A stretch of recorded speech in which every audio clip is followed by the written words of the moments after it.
तर नक्कीच आपल्याला कळेल आणि कसं वाचायचं आणि काय गोष्टी याच्यात मुख्य आहेत, कशावर जोर दिला आहे, या आपल्याला समजतात. तर मागच्या वेळेस मी पहिला जो पार्ट आहे 1 ते 11 त्याच्यावर फोकस करत होतो आणि मी तुम्हाला सांगितलं की या भागामध्ये बरेच प्रश्न असतात, बरेच गहन गोष्टी लिहिलेल्या असतात आणि खूप मोठा इतिहास हा कमी शब्दांमध्ये दिलेला आहे. कदाचित 2000 किंवा त्याच्याहून जास्त वर्षांचा इतिहास या 11 अध्यायांमध्ये दिलेला आहे आणि जागतिक ह्याच्यावर पातळीवर काय गोष्टी झाल्या त्या इथं दिलेल्या आहेत आणि प्रत्येक डॉक्ट्रिनचं किंवा सिद्धांताचं किंवा देवाच्या पद्धतींच्या जे नमुने आहेत ते बीज रूपात इथे आपल्याला पाहायला मिळतात. आता मी परत ते रिपीट नाही करणार, पण मागच्या वेळेस आपण थोडं इमेज ऑफ गॉड, क्रिएशन याच्याबद्दल पाहिलं होतं आणि आपण हे पाहिलं की ट्री ऑफ नॉलेज म्हणजे जे बऱ्या वाईटाचं झाड आहे त्याच्यातून फळ खाणं म्हणजे ॲक्च्युली काय झालं होतं की परमेश्वर ठरवत होता बरं आणि वाईट काय आहे, पण मानवाने डिसाईड केलं. आपल्याला मुक्त इच्छा दिली होती, पण मानवाने ते डिसाईड केलं की आत्तापासून आम्ही ठरवू बरं आणि वाईट काय आहे. तर ते आपण पाहिलं. पापाबद्दल आपण पाहिलं की कसं सैतान हा नेहमी जिथं देवाचं कार्य असतं तर तिकडे तो हजर असतो आणि त्याने जे चांगलं चालू होतं ते बिघडवण्यासाठी आपण पाहतो की त्याने प्रयत्न केला आणि तो त्याच्यात यशस्वी झाला. देव नेहमी परीक्षा घेतो, पण सैतान हा पाप करण्यासाठी आकर्षित करतो, हे पण आपण पाहिलं. आणि सैतान नेहमी देवाच्या चांगुलपणाविषयी आपल्या मनात शंका निर्माण करतो, हे पण आपण पाहिलं. परमेश्वराने सगळं चांगलं आपल्याला दिलं होतं, पण सैतान नेहमी असं ट्राय करतो की परमेश्वर एवढा चांगला नाही, काहीतरी तो तुमच्यापासून हिरावून घेतोय. आणि आपण पाहतो की हवेने ते फळ खाल्लं आणि परमेश्वरावर शंका घेतली त्याच्या चांगुलपणावर. आणि हीच पद्धत सैतान सारखी वापरतो आपल्या जीवनात आज देखील.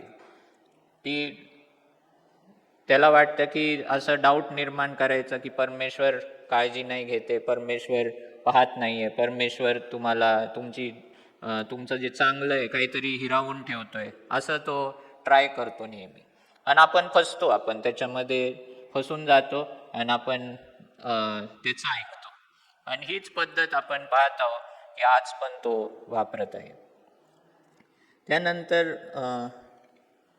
आज आपण 4थ्या अध्यायापासून पाहूया थोडक्यात. म्हणजे मी जास्त बोलू नाही शकत कारण खूप मोठं पुस्तक आहे. पण काईन आणि हाबेलबद्दल आपण पाहतो की जेव्हा परमेश्वराने पाहिलं की आदाम आणि हवा यांनी पाप केलं आहे, तेव्हा आपण पाहतो की त्याने त्या एदेन बागेतून त्यांना बाहेर काढलं. आणि एदेन बागेतून बाहेर काढल्यावर तिथे एक करूब त्याने ठेवले. करूब म्हणजे देवदूतासारखे, स्वर्गदूतासारखे, आणि एक तलवार तिथं ठेवलेली, असं तिकडं लिहिलेलं आहे. आणि कशाचं रक्षण करत आहे ते, तर जीवनाच्या झाडाचं. 2 झाडं होते, आठवतं ना तुम्हाला, एक जीवनाचं झाड आणि एक बऱ्या आणि वाईटाचं. आणि हे जीवनाचं झाड हे आता परमेश्वर म्हणते की आता त्याने पाप केलंय म्हणून आता ते जीवनाच्या झाडाकडे येऊ शकत नाही आणि म्हणून ते रक्षण आता करत आहे. जर तुम्ही प्रगटीकरण 2 आणि 7 मध्ये पाहिलं तर तिथं लिहिलेलं आहे की हे जीवनाचं झाड ते स्वर्गामध्ये आहे. इंग्लिशमध्ये दिलंय की I will make you eat from the tree of life which is in the paradise of God. आणि म्हणून मला वाटतं की ती कॉन्सेप्ट आहे की एदेन बाग एक ओव्हरलॅप होतं. स्वर्ग आणि पृथ्वी जिथे ओव्हरलॅप होती, ती जमिनीवरची जागा होती एदेन बाग. पण जेव्हा स्वर्ग तिथे होतं त्या जागेमध्ये, तर तेव्हा आपण पाहतो की ते झाड देखील तिकडं होतं. पण आता त्याचं रक्षण करण्यात आलेलं आहे आणि ते ओव्हरलॅप निघून गेलेलं आहे, म्हणून एदेन बाग कुठेही असू शकते त्या भागामध्ये. मिडल ईस्टमध्ये आपण पाहतो, पण ती एक साधारण जागा झालेली आहे. कारण देवाचं प्रेझेन्स किंवा हेव्हनचं जे ओव्हरलॅप होतं ते निघून गेलेलं आहे, आणि म्हणून ती एक साधारण जागा आता झालेली आहे. पण जीवनाचं जे झाड आहे ते देखील आता स्वर्गात उचललं गेलेलं आहे, आणि त्याच्यातून जर आपल्याला खायचंय आता, तर एकच मार्ग आहे, आणि तो म्हणजे येशू ख्रिस्त. परमेश्वराने सांगितलं की येशू ख्रिस्तावर विश्वास ठेवायचा, पश्चाताप करून आपल्या पापांची क्षमा झाल्यावर जेव्हा आपण त्याच्या बलिदानावर विश्वास ठेवतो, तोच एक मार्ग राहिलेला आहे जीवनाच्या झाडातून खायचा.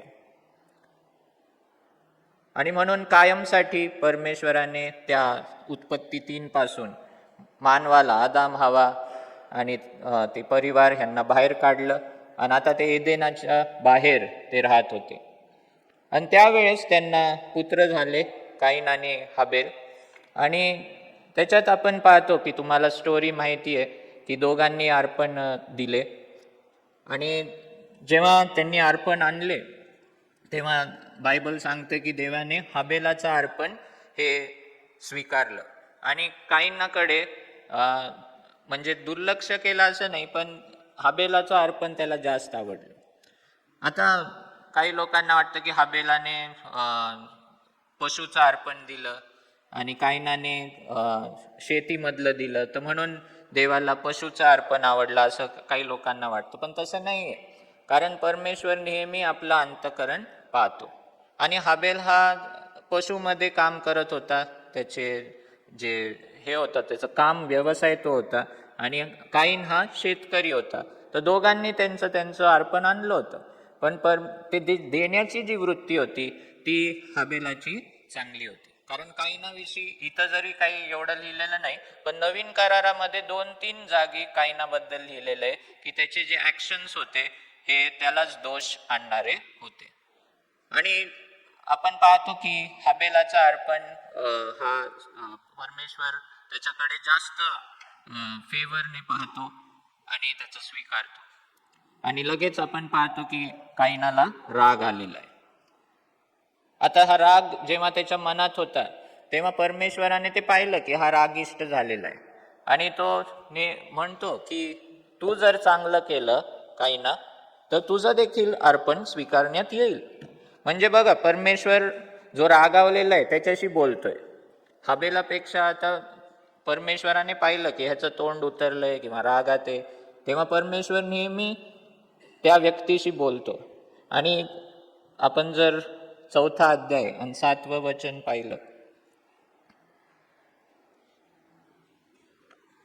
तू बरे केलेस तर तुझी मुद्रा प्रसन्न होणार नाही काय, पण तू बरे केले नाहीस तर दाराशी पाप टपूनच आहे, त्याचा रोग तुझ्यावर आहे, याकरता तू त्याला दाबात ठेव.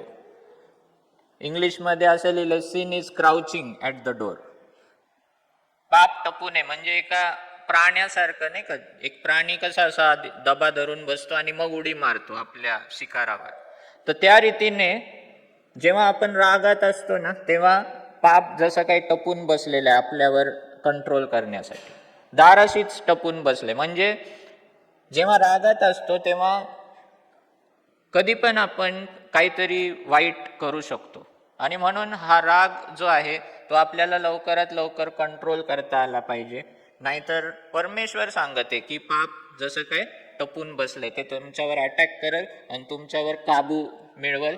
आणि जेव्हा पाप काबू करतो आपल्या जीवनावर, तेव्हा आपण जे नाही पाहिजे ते आपण करून बसतो. पण आपण पाहतो की काईनाने काही देवाचं ऐकलं नाही, आणि त्याला राग का आला, तर पहिलं मी लिहिलंय की main compete with each other. मनुष्य स्पर्धा करत राहतो. जर तुम्ही उपदेशक याचा 4था अध्याय आणि 4थं वचन वाचलं, तर तिथं काय लिहिलंय की सर्व जे काही चांगलं घडत आहे जगामध्ये ते कशामुळं घडत आहे, तर लोक एकमेकांचं पाहतात की हा पुढे गेला का, आता मग मी पण पुढे जातो, तो पुढे गेला का, मग मी पण हे करतो. आणि अशा रीतीने कॉम्पीट करून लोक पुढे जात असतात. कधी कधी त्याला आपण हेल्दी कॉम्पिटिशन म्हणतो. जर दोघांचं चांगलं, एकमेकांना आपण इन्स्पायर करत असू, प्रेरित करत असू, तर चांगलं आहे. पण जर एकमेकांना आपण स्पर्धा करत असू तर मग हे चांगलं नाही. आणि इथे आपण पाहतो की लगेच तुलना करायला लागला आहे ना काईन आपल्या भावाशी ते पण. आणि त्यामुळं आपण पाहतो की त्याने त्याच्या भावाचा शेवटी खून केला, ऐकलं नाही. देवाने त्याला, जेव्हा जेव्हा आपण काहीतरी वाईट करत असतो किंवा वाईट करतो आणि वाईट करण्यावर असतो, परमेश्वर नेहमी आपल्याशी बोलतो. कोणत्या आपल्या मित्राला पाठवल किंवा कुठल्या आपले पास्टर असतील किंवा जवळचे लोक असतील जे आपल्यावर आहेत, त्यांच्याद्वारे किंवा वचनाद्वारे देखील आपल्याशी बोलतो, आपल्या विवेकाद्वारे आपल्याशी बोलतो आणि आपल्याला पापापासून दूर राहण्यास ट्राय करतो तो. आणि कायनासाठी पण त्याने केलं, पण कायनाने काही ऐकलं नाही आणि आपल्या भावाचं त्याने खून केलं. पण इथं काय लिहिलंय 7 मध्ये की तू बरे केलेस तर तुझी मुद्रा प्रसन्न होणार नाही का? तू चांगलं कर म्हणजे मी तुझ्यावर पण कृपा करेल, तुला पण मी शाबासकी देईल. पण तू बरे केले नाहीस तर दाराशी पाप टपूनच आहे, त्याचा रोग तुझ्यावर आहे. याकरता तू त्याला दाबात ठेव.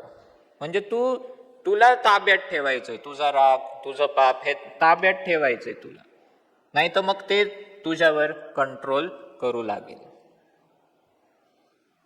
आणि मग नंतर परमेश्वर नेहमी प्रश्न विचारतोय ना, आदामाने पाप केलं ना, तर परमेश्वर कसा आला की आदामा तू कुठे आहे ना. देवाला काय माहित नव्हतं का आदाम कुठे. आणि मग इथे पण काईनने त्याचा खून केला, तेव्हा 9व्या वचनात मग परमेश्वराने काईनाला विचारले, तुझा भाऊ हाबेल कुठे आहे? तो म्हणाला मला ठाऊक नाही, मी काय माझ्या भावाचा राखणदार आहे का? मी काय माझ्या भावाचा राखणदार आहे का?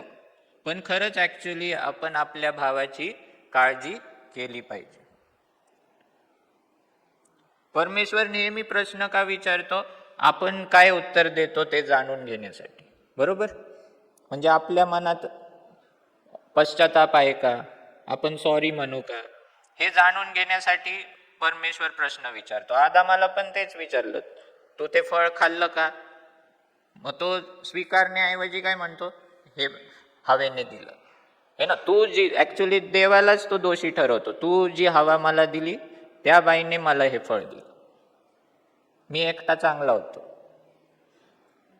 आणि अशा रीतीने आपण जर पाप कबूल केलं तर आपल्यावर कृपा करण्यात येईल. पण आदामाने पण नाही केलं, हवेने पण त्या सापाला दोष दिला. आणि मग इथे हा काईन काय म्हणते की मी काय माझ्या भावाचा राखणदार आहे. जर त्यांनी कबूल केलं असतं ना तर परमेश्वराने आणखीन काहीतरी कृपा त्याच्यावर केली असती. पण आपण पाहतो की काईन अशा रीतीने वागला. पण तो जो प्रश्न आहे त्यांनी विचारला की मी माझ्या भावाचा राखणदार आहे का, तर खरंच ऍक्च्युली तो राहायला पाहिजे होता, त्याने त्याच्या भावाची काळजी घ्यायला पाहिजे होती. पण आपण पाहतो की त्यांनी ती घेतली नाही. त्यानंतर आपण पाहतो की पाप हे वाढत जात आहे. काईनाचे वंशज 4थ्या अध्यायामध्ये आपण पाहतो आणि त्यांच्यामध्ये वेगवेगळी नवीन टेक्नॉलॉजी सारखं काहीतरी ते त्याच्यामध्ये पुढे जात आहेत, लोकसंख्या वाढत आहे आपण पाहत आहोत. आणि काईनाच्या एका वंशजामध्ये आपण पाहतो की लामेक नावाचा एक व्यक्ती आहे आणि त्याच्याबद्दल लिहिलंय की लामेकाने 2 बायका केल्या. म्हणजे परत आपण पाहतो की देवाची जी पद्धत आहे ती एक पुरुष आणि एक स्त्री. पण इथे पहिल्या वेळेस आपण पाहतो की काईनाच्या वंशजामध्ये एक तो जो व्यक्ती होता त्याने 2 बायका केल्या. आणि त्यापासून आपण आणि त्याच्याविषयी तो काय करत आहे, तर घमेंड करत आहे आणि म्हणते की कोण काय करेल बघून घेऊ. जर काईनाला देवाने अशा रीतीने न्याय केला तर माझा 7 पट न्याय होऊ दे. म्हणजे देवालाच तो चॅलेंज करत आहे की बघून घेऊ काय काय करतो देव. देवाने काईनाला न्याय केला होता तर माझा 7 पट मग न्याय होऊ दे, अशा रीतीने तो सांगत आहे. म्हणजे हळूहळू आपण पाहत आहे की पाप जगामध्ये वाढत आहे. आणि मग हे वाढत वाढत आपण पाहतो की 6व्या अध्यायामध्ये एवढं पाप वाढलेलं आहे उत्पत्ती 6 मध्ये.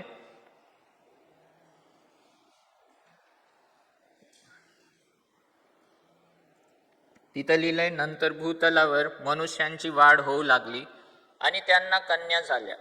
तेव्हा मानव कन्या सुंदर आहेत असे देवपुत्रांनी पाहिले आणि त्यांच्यातल्या ज्या त्यांना आवडल्या त्या त्यांनी बायका केल्या. तेव्हा परमेश्वर म्हणाला, मनुष्य भ्रांत झाल्यामुळे माझ्या आत्म्याची त्याच्या ठाई सर्व काळ सत्ता राहणार नाही. तो देहधारी आहे, तथापि मी त्याला 120 वर्षांचा काळ देईल. त्या काळी भूतलावर महाकाय होते. पुढे देवपुत्र मानव कन्यांपाशी गेले, तेव्हा त्यांना पुत्र झाले. ते प्राचीन काळचे महावीर असून नामांकित पुरुष होऊन गेले. यहुदी लोक असं मानतात की या पहिल्या 11 अध्यायांमध्ये 3 बंड झालेले आहेत, रिबेलियन्स. 3 बंड झालेले आहेत. एक उत्पत्ती 3 मध्ये झालं, एक उत्पत्ती 6 मध्ये झालेलं आहे बंड स्वर्गाविरुद्ध, आणि एक शेवटचं हे 11व्या अध्यायात झालेलं आहे. 11व्या अध्यायात आपल्याला समजून येत नाही, पण मी आज ट्राय करल ते सांगायचं. तर पहिलं बंड आपण पाहतो की सैतानाने केलं तिकडे, आणि त्यानंतर मानवाला पण पाप करायला लावलं. आता इथे दुसरे जे स्वर्गदूत आहेत, इथं जे लिहिलेलं आहे की मानव कन्या आणि देवपुत्र. तर इंग्लिशमध्ये लिहिलंय डॉटर्स ऑफ मेन आणि सन्स ऑफ गॉड. आता हे सन्स ऑफ गॉड कोण आहेत? तर यांनी काय केलं, वेगवेगळे विचार आहेत, 3 व्ह्यू आहेत त्याच्याबद्दल की हे सन्स ऑफ गॉड कोण होते. तर एक पहिला व्ह्यू आहे की एंजल्स म्हणजे स्वर्गदूत होते ते सन्स ऑफ गॉड. दुसरा व्ह्यू आहे की शेत, जो अजून एक पुत्र आदामाला झाला, त्याचे वंशज हे होते, जे 5व्या अध्यायात आपल्याला एक वंशावळी दिसती. त्याच्यामध्ये शेत पासून नोहापर्यंत ते वंशावळ आहे. तर ती गॉडली आहे, म्हणजे देवाला भिवून वागणारे असे लोक आहेत. तर त्यांच्याबद्दल त्यांना सन्स ऑफ गॉड म्हटलेलं आहे असं म्हणतात. आणि तिसरा व्ह्यू आहे की त्या काळात जे राजे होते ते असे हिंसक राजे होते, व्हायलेंट असे होते ते. म्हणजे एक राजा जेव्हा तो पॉवरफुल व्हायचा तर तो काय करायचा, आजूबाजूचे जे गाव आहेत त्यांना अटॅक करायचा आणि त्याचं राज्य वाढवत राहायचं, आणि मग अजून पुढं जायचं आणि अजून पुढं जायचं. जेव्हा एका गावात तो राजा जायचा तेव्हा त्याचं सैन्य हे काय करायचं, सर्व जे सुंदर स्त्री आहेत त्यांना ते गोळा करायचे आणि ते महालामध्ये घेऊन जायचे, बाकी सगळ्यांना कत्तल करून टाकायचे. तर तिसरा व्ह्यू असं म्हणतात की हे माणसंच होते, हे राजे होते, आणि ते हिंसा करत होते, वेगवेगळ्या गावात जाऊन सर्वांना मारायचे आणि फक्त जे मुली होत्या त्यांना पकडून घेऊन जायचे आणि त्यांच्याशी त्यांनी लग्न केलं. तर हे सगळं चालू होतं. तर असा तिसरा व्ह्यू आहे. शेतचे वंशज ते काय म्हणतात की शेतचे म्हणजे जे चांगले लोक होते, देवाला भिवून वागणारे लोक होते, त्यांचं लग्न कायनाचे वंशज जे आहेत त्यांच्या मुलींशी झालं, आणि त्यामुळं जगात म्हणजे फॅमिली डिस्टर्ब झाल्यामुळं त्यांना पण पाप वाढत गेलं. अशा रीतीने दुसरा व्ह्यू आहे की शेतचे चांगले लोक होते, पण कायनाचे वंश जे वाईट असल्यामुळं ते मिक्स झाल्यामुळं सगळीकडं पाप वाढलं. पण वेगवेगळे व्ह्यूज आहेत ह्याच्याबद्दल, पण मला जे आणि माझाच व्ह्यू नाही आहे, खूपसे स्कॉलर्स ह्याला मानतात की पहिला जो व्ह्यू आहे स्वर्गदूत तोच खरा आहे. की देवपुत्रांना, हे देवपुत्र म्हणजे सन्स ऑफ गॉड, हिब्रूमध्ये बेने एलोहिम असं म्हणतात, आणि हे स्वर्गदूत होते. आणि स्वर्गदूतांनी पाहिलं की मानव कन्या म्हणजे जे देवाने बनवलेले मानव होते त्यांच्यापैकी जे फिमेल्स आहेत, स्त्रिया आहेत, त्यांना त्या सुंदर वाटल्या आणि त्यांनी काय केलं, त्यांच्याशी लग्न केलं, आणि त्याच्यातून जे त्यांना लेकरं झाली ती खूप महाकाय असे, त्यांना नेफिलिम असं नाव दिलेलं आहे. ऐकलंय का तुम्ही नाव हे नेफिलिम? नेफिलिम म्हणजे नफाल म्हणजे फॉलन वन्स, पतन झालेले, असं त्यांना नाव देण्यात आलेलं आहे. आता हा जो व्ह्यू आहे त्याच्यात सगळ्यात पहिलं लोकांना वाटतं की स्वर्गदूत कसे काय मानव जे कन्या आहेत किंवा स्त्री आहेत त्यांच्याशी कसं काय ते संबंध ठेवू शकतात, हा प्रश्न सगळ्यात पहिला येतो. पण हा व्ह्यू फक्त म्हणजे स्कॉलर्सचाच नाही आहे, पण यहुदामध्ये जर तुम्ही पाहिलं, यहुदा म्हणजे प्रगटीकरणाच्या अगोदर एक पुस्तक आहे, तर तिकडे एकच अध्याय आहे त्याला आणि 6वं वचन, तर तिकडे काय लिहिलंय की the angels who did not keep their positions of authority but abandoned their proper dwelling. मराठीमध्ये, आणि ज्या देवदूतांनी आपले अधिकार पद न राखता आपले वसतिस्थान सोडले, वसतिस्थान है ना, वसतिस्थान त्यांचं कुठं होतं, स्वर्गात, तर ते अधिकार पद न राखता आपले वसतिस्थान सोडले, त्यांना त्याने निरंतराच्या बंधनात निबिड काळोखामध्ये महान दिवसाच्या न्यायाकरता राखून ठेवले आहे. म्हणजे हे जे देवदूत होते त्यांनी जे, जसं देवाने पृथ्वीवर ह्युमन फॅमिली एक एस्टॅब्लिश केली आहे ना मानवांची, तसंच स्वर्गामध्ये पण देवाची एक हेव्हनली फॅमिली आहे स्वर्गदूतांची, त्यांना देवपुत्र म्हणण्यात आलेले आहे. कारण हा रेफरन्स देवपुत्र म्हणून इयोब 1:6 मध्ये पण येतो. इयोब याचा पहिला अध्याय आणि 6वं वचन. इयोब हा खूप चांगला व्यक्ती होता, नीतिमान व्यक्ती होता, आणि परमेश्वराने त्याच्या फॅमिलीला विचारलं स्वर्गातल्या, हे बघा ह्याच्यासारखं कोण आहे का नीतिमान, आणि सगळे देवपुत्र येऊन थांबले होते. त्यांच्यामध्ये हा प्रश्न विचारला की बघा ह्याच्यासारखं कोण आहे का, आणि त्याच्यामध्ये कोण उभा राहिला, सैतान पण. बघा तुम्ही 6वं वचन, त्या देवपुत्रांमध्ये सैतान पण येऊन उभा राहिला. म्हणजे हा सैतान पण कोण होता, देवपुत्रच होता. बऱ्याच वेळा आपण काय करतो, नवीन करारातलं जे गोष्टी आहेत ते जुन्या कराराला लावून टाकतो. नवीन करारामध्ये देव सन्स ऑफ गॉड कोण आहे, sons of God, children of God कोण आहेत, आपण स्वतःला म्हणतोय ना सन्स ऑफ गॉड, है ना, किंवा देवाची लेकरे. पण जुन्या करारामध्ये जे हे शब्द वापरलेत ते देवाने जे काही बनवले स्वर्गामध्ये, एंजल्स बनवले, त्यांच्यासाठी वापरलं आहे. आणि सैतानाने जरी बंड केलं तरी त्याला देखील एक सन ऑफ गॉड म्हटलेले, कारण ते देवाचा तो क्रिएशन आहे. आणि त्या देवपुत्रांमध्ये हा सैतान पण जाऊन उभा राहिला आणि चॅलेंज केलं त्याने की इयोब काय उगीच नीतिमान आहे का, त्याला तू सगळं प्रोटेक्शन दिलंय, त्याला तू श्रीमंती दिली, त्याला सगळं दिलंय, म्हणून तो तुझी उपासना करतो.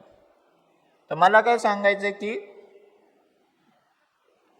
सैतानाला पण देवपुत्रांमध्ये म्हणजे त्यांच्या बरोबर तो पण उभा होता. त्याच रीतीने इथं पाहतो की हे जे देवदूत होते त्यांना पण सन्स ऑफ गॉड संबोधलं आहे, आणि त्यांनी काय केलं, त्यांचं वसतिस्थान सोडलं.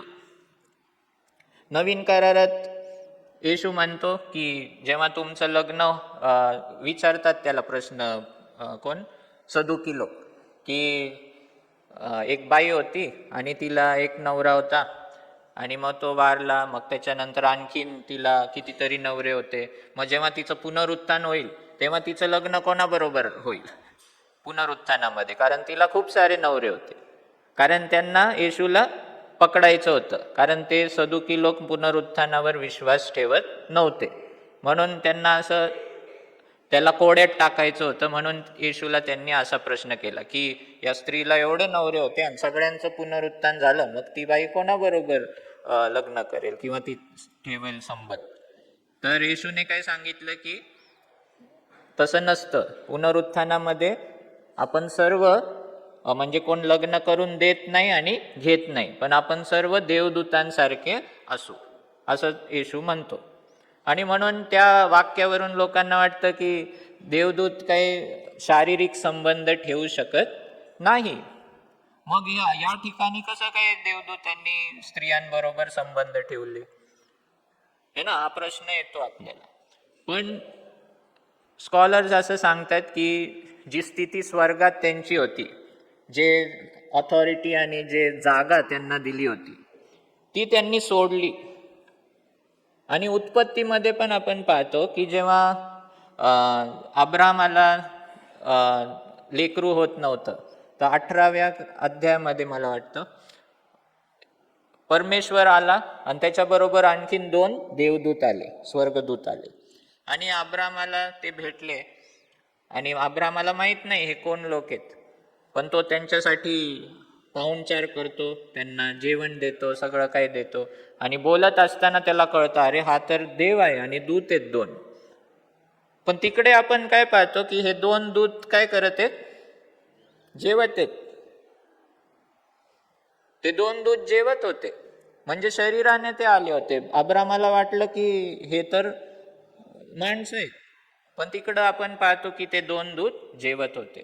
मग तिकडून आपण पाहतो की तेच दूत कुठं जातात? सदोम आणि गमोरामध्ये. कारण तिकडे त्यांना ते शहर डिस्ट्रॉय करायचं असतं त्या पापामुळं. आणि तिथं गेल्यावर अब्राम प्रार्थना करतो देवाकडं की माझा जो पुतणी आहे लोट, त्याला तू वाचव.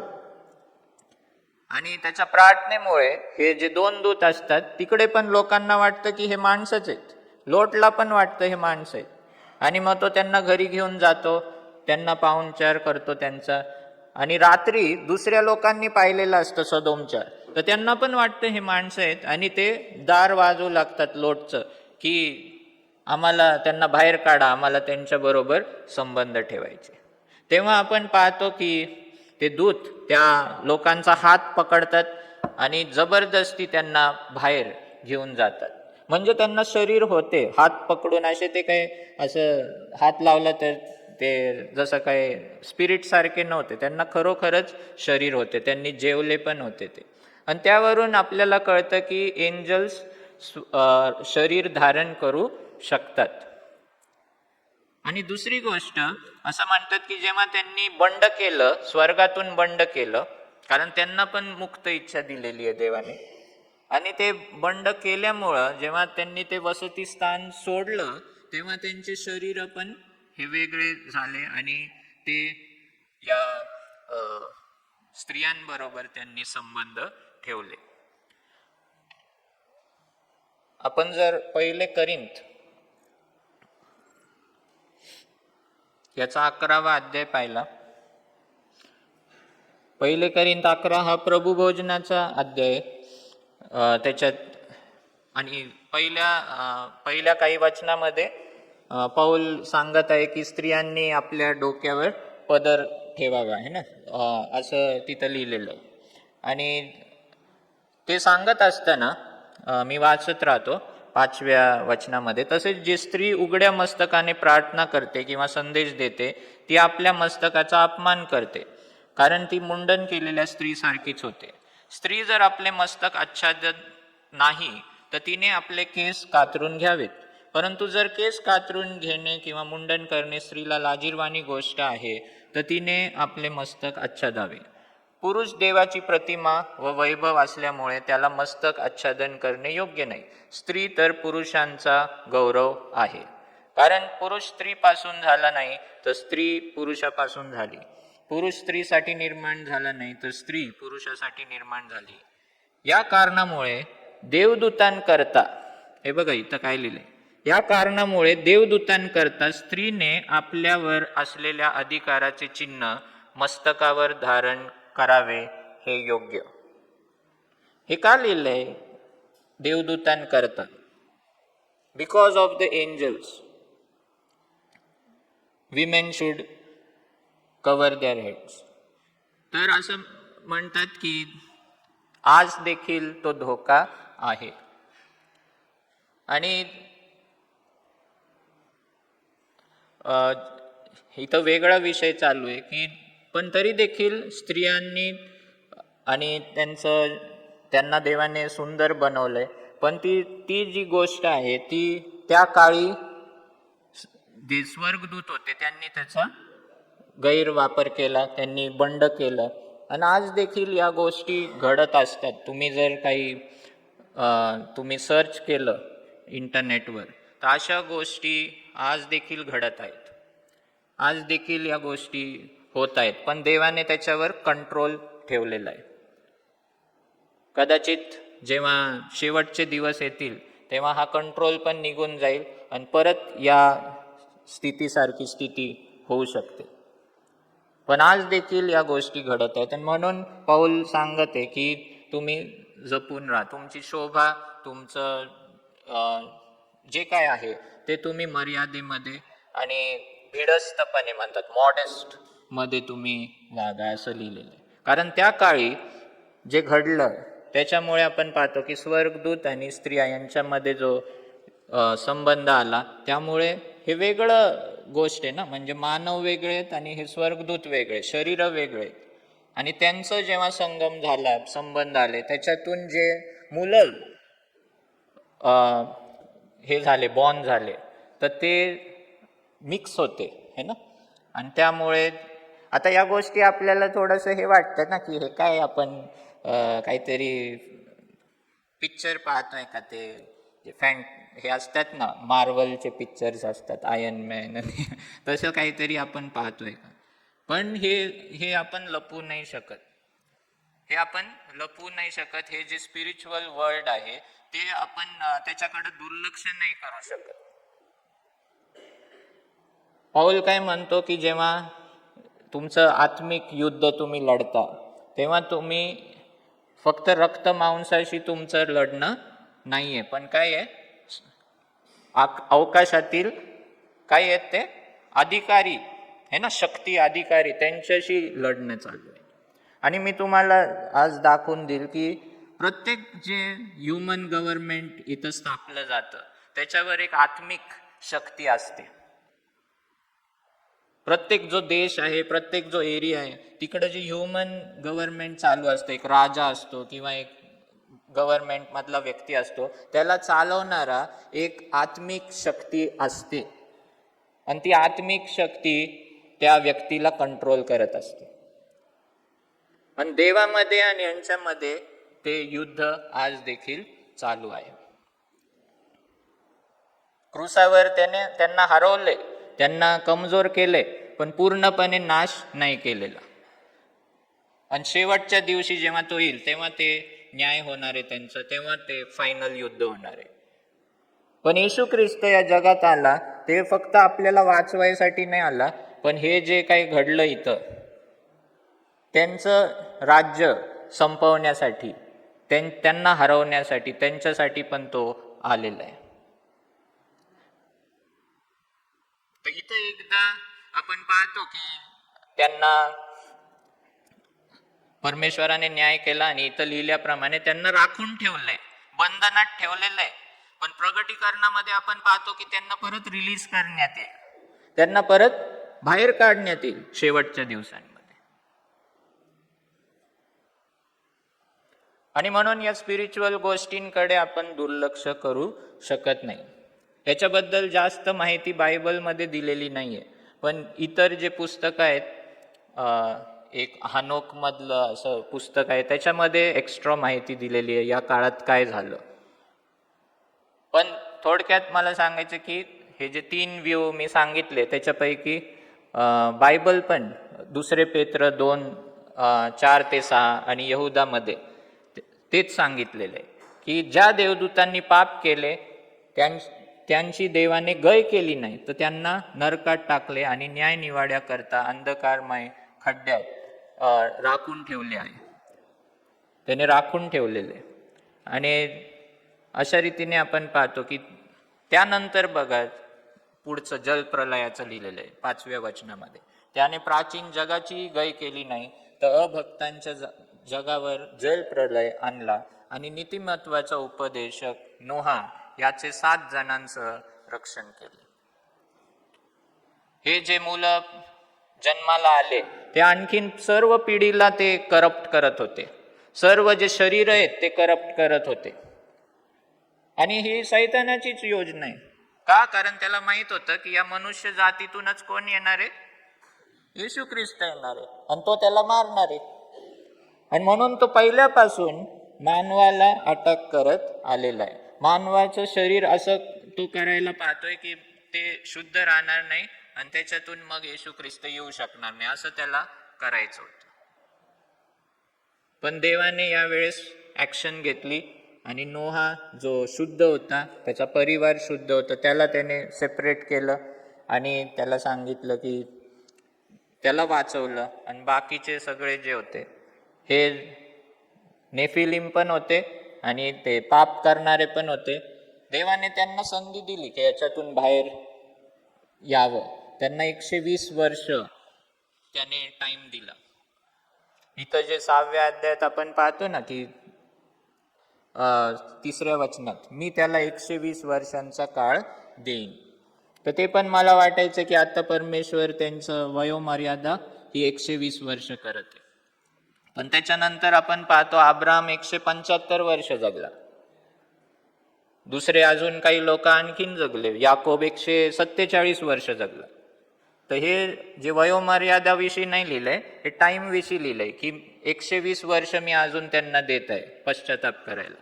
जर ते वळले माझ्याकडे तर ठीक आहे, नाही तर 120 वर्षानंतर मी जलप्रलय आणणार आहे. आणि मग वेळ दिला देवाने. नेहमी परमेश्वर न्यायाच्या अगोदर वेळ देतो. आणि आपण पाहतो की त्याच्या अगोदर नोहाचा जो पूर्वज होता त्याचं नाव हनोक.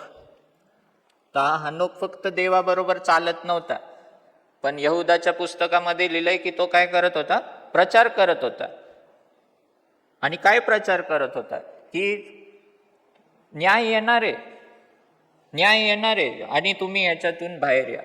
तर परमेश्वराने त्याला देखील एक संदेश त्याप्रमाणे वापरला. आपल्याला वाटतं हनोकाला कळालं न्यायाबद्दल आणि तो फक्त देवाबरोबर चालत होता, 300 वर्ष चालत राहिलं. नाही, चालणं म्हणजे त्याचं लाईफ देवाबरोबर तो एक चांगलं जीवन जगला.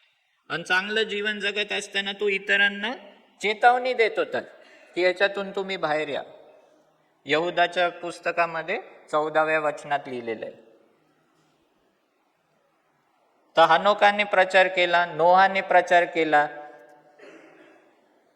की तुम्ही या पापातून बाहेर या. पण जेव्हा त्यांनी ऐकलं नाही तेव्हा देवाने तो पूर पाठवला. आणि किती लोक वाचले? फक्त 8 लोक. आणि तुम्हाला ती स्टोरी माहिती आहे, मी सांगत नाही की कसं त्याने तारू बनवलं आणि कसं ते वाचले. आणि मग 8व्या अध्यायामध्ये आपण पाहतो की ते बाहेर आले आणि बाहेर आल्यावर त्यांनी सॅक्रिफाईस केलं है ना.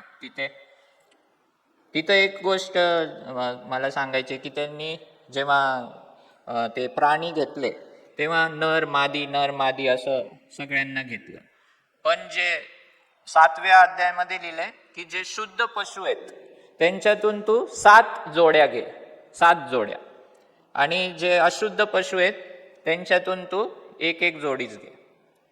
तर म्हणजे त्यावेळेस पण शुद्ध अशुद्धच गोष्टी होत्या. आणि ते का घेतले 7 जोड्या?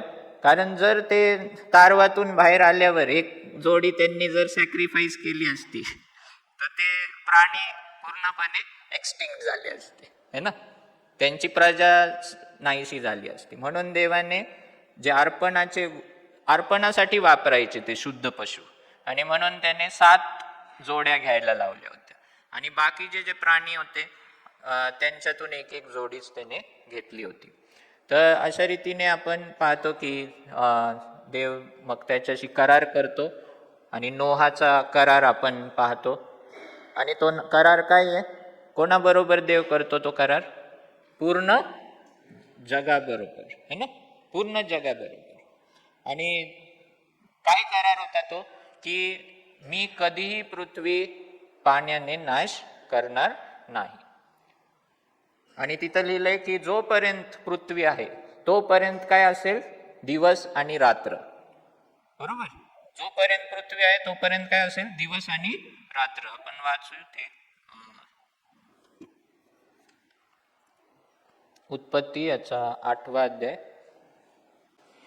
22 वचन. पृथ्वी राहील तोवर पेरणी व कापणी, थंडी व ऊन, उन्हाळा व हिवाळा, दिवस व रात्र ही व्हायची राहणार नाहीत. म्हणजे हे होत राहते. बरेच वेळा मधी ह्याच्यामध्ये न्यूजमध्ये असं दाखवायचे 2012 नंतर 13, 14, 15 की जग बुडणारे, सर्व जग हे होणारे नाही का, असं सारखं दाखवायचे. पण आपल्याला घाबरायचं कारण नाही, कारण परमेश्वराने इथं वचन दिलंय की नाही. परमेश्वराने करार करून वचन दिलंय की जोपर्यंत पृथ्वी आहे ना तोपर्यंत काय होईल, पेरणी व कापणी. पेरणी व कापणी म्हणजे काय, आपल्याला खायला मिळणार आहे हे ना, फार्मिंग होणार आहे, शेती होणार आहे. दुसरं काय, थंडी व ऊन. थंडी व ऊन म्हणजे हे जे ऋतू आहेत हे ना, क्लायमेट चेंज वगैरे हे आहे, क्लायमेट चेंज झालेलं आहे, पण तरी देखील हे सीझन्स जे आहेत, ऋतू आहेत, ते देखील असणार आहेत. बरोबर. आणि तिसरी गोष्ट काय लिहिली, उन्हाळा व हिवाळा, आणि दिवस व रात्र. दिवस आणि रात्र देखील असणार आहे.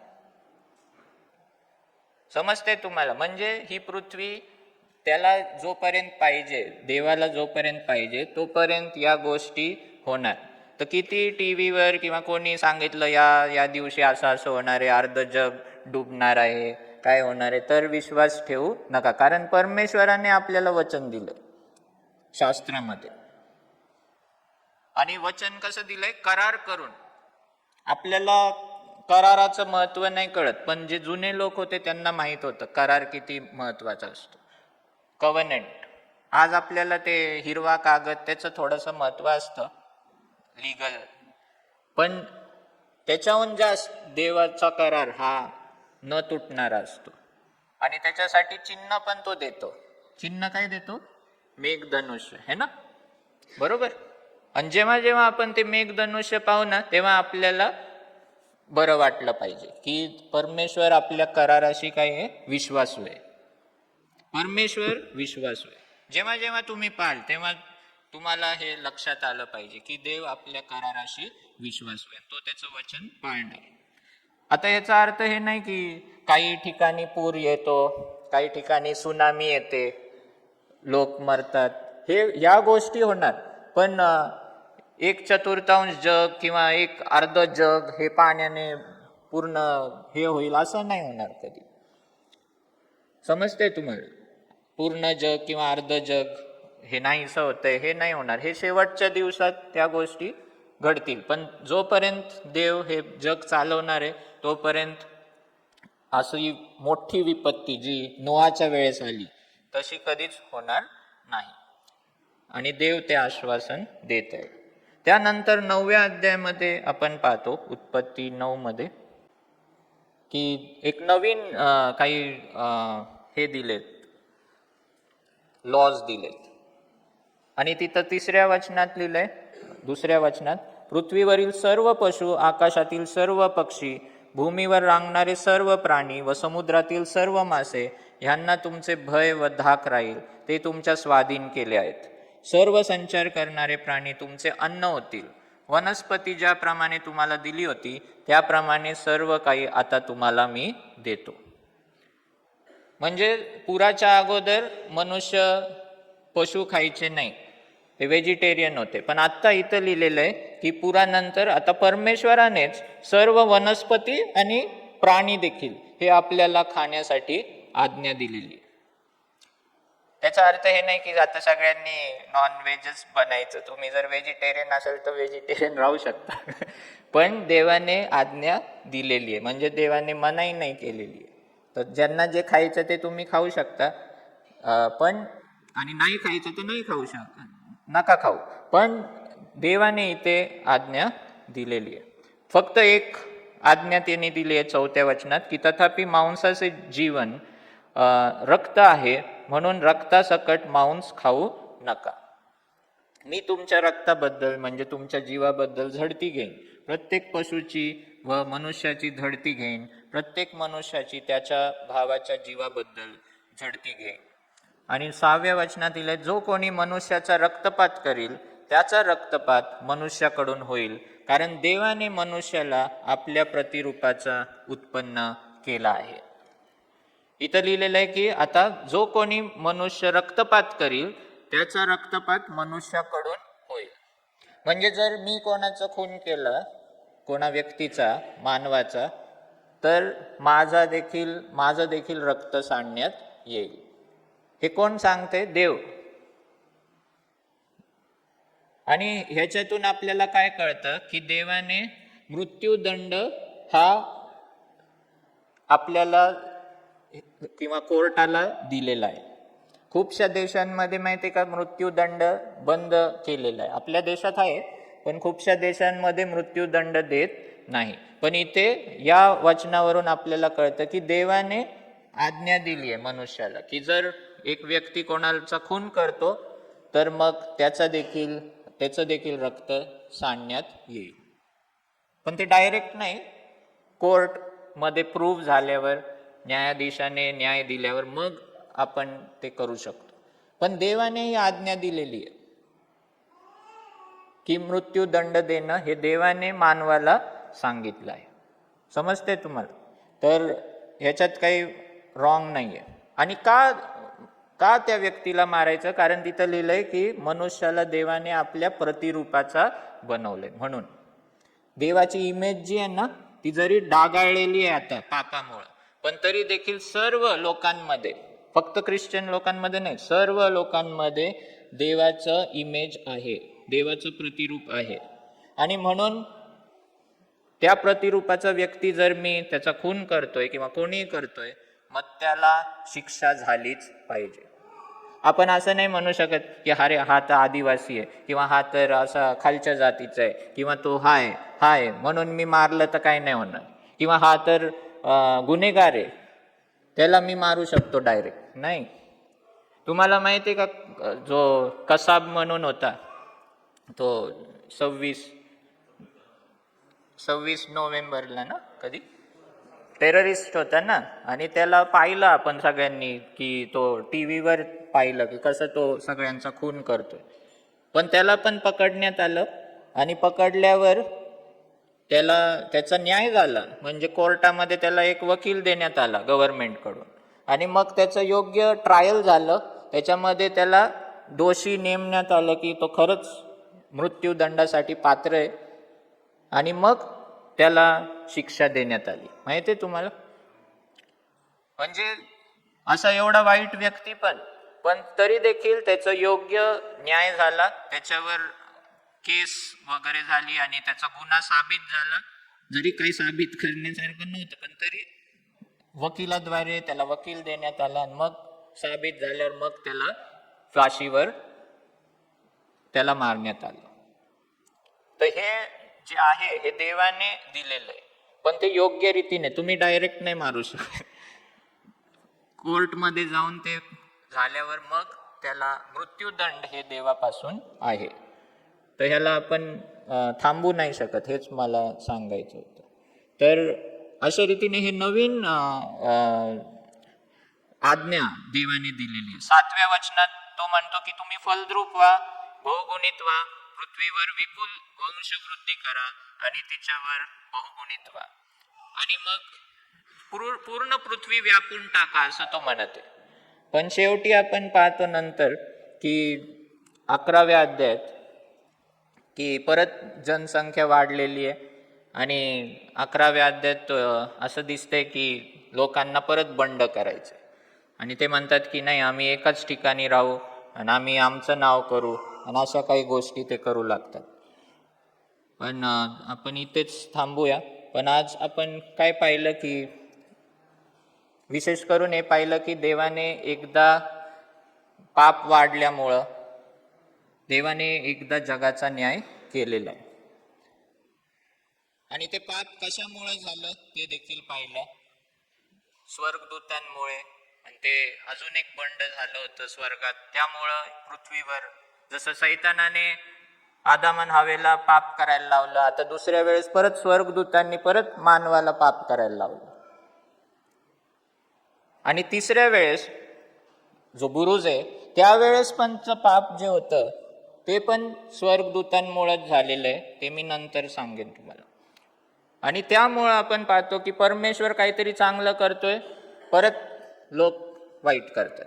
परत तो चांगलं करायला गेला, परत लोकांनी वाईट केलं, इन्फ्लुएन्स खाली कोणाच्या.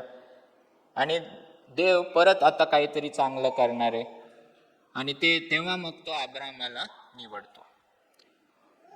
तर अशा रीतीने ही स्टोरी पुढे जात आहे. तर आपण पुढच्या वेळेस ते पाहूया आणि मग त्यावेळेस मी संपून नक्कीच. कारण जसं मी सांगितलं की याच्यात खूप साऱ्या गोष्टी आहेत, मी सर्व सांगू शकत नाही आणि अवघड गोष्टी आहेत. पण या कारणामुळंच परमेश्वराने येशू ख्रिस्ताला या जगात पाठवलं. या कारणामुळंच देवाने अब्रामाला निवडलं आणि त्याच्याद्वारे एक योजना बनवली. मला एवढंच सांगायचं की देवाची इच्छा आहे की आपल्याला त्याने एक चांगलं ठेवावं, त्याच्या आज्ञा आपण पाळाव्या, ही त्याची इच्छा आहे. पण मनुष्य नेहमी बंड करतो, पाप करतो, आणि मग देवाला न्याय करावा लागतो. पण परत देव योजना पण करतो त्याला वाचवायची. आणि आपण बंड करत आलोय, पण देव योजना करत राहिलेला आहे. आणि शेवटी त्याने येशू ख्रिस्ताद्वारे शेवटची योजना ही त्याची होती, येशू ख्रिस्त. आता त्याचं आपण ऐकलं नाही तर मग एक शेवटचा न्याय हा उरलेला आहे. जर आपण ती योजनाकडे दुर्लक्ष केलं, त्या योजनेकडे जर आपण पाठ फिरवली, तर मग आपण शेवटच्या न्यायापासून वाचणार नाही. तर आपण हे लक्षात ठेवूया.